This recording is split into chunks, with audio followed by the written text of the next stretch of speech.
Jack Mosley is an alcoholic, burned-out NYPD detective. Despite a late shift the night before, his lieutenant orders him to escort a witness, Eddie Bunker, from local custody to the courthouse 16 blocks away to testify on a police corruption case before a grand jury at 10 a.m. Bunker tries to be friendly with Mosley, telling him of his aspirations to move to Seattle to become a cake baker with his sister who he has never met. But Mosley is uninterested, and stops at a liquor store. They are suddenly ambushed by a gunman, and Mosley drags Bunker to a local bar to take shelter and call for backup. Mosley's former partner, Frank Nugent, and several other officers arrive.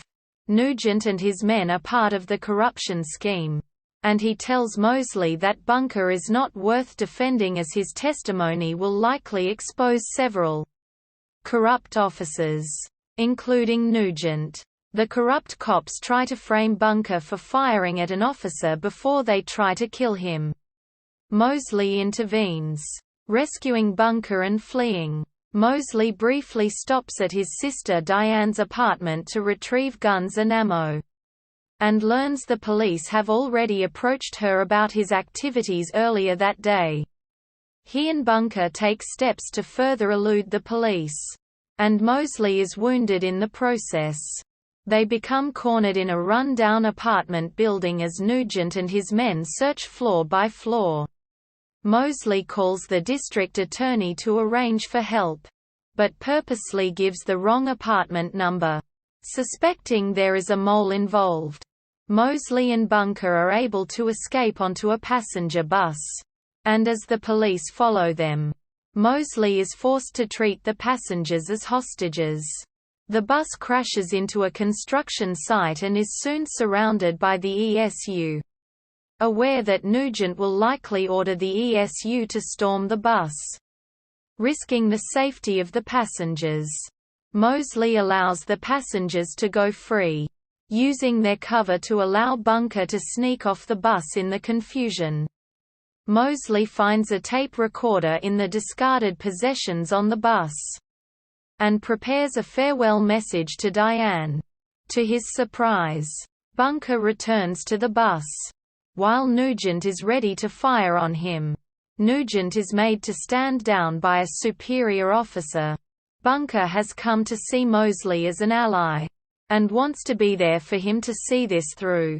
Bunker's tenacity convinces Mosley to get to the courthouse, and he manages to drive the bus into an alley, temporarily blocking the police from following them. He finds that Bunker has been wounded, and calls Diane, a paramedic, to bring an ambulance around to help. Despite knowing she will be followed, Diane tends Mosley and Bunker's wounds, though Bunker still needs further treatment at a hospital. As Diane's ambulance drives away, the police stop her but discover the ambulance is empty. She had a second ambulance pick up Mosley and Bunker that would not be under similar surveillance. Meanwhile, Mosley reveals to Bunker that should he testify, not only will Nugent be convicted but so would Mosley as one of the corrupt cops.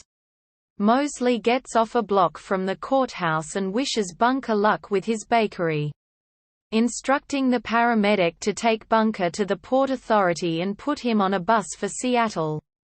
Bunker promises to send him a cake on his birthday. Mosley continues to the courthouse, where the police and ESU are waiting for him, as well as the district attorney. Mosley enters the courthouse building through the underground garage, encountering Nugent alone, who tries unsuccessfully to dissuade him from testifying in Bunker's place.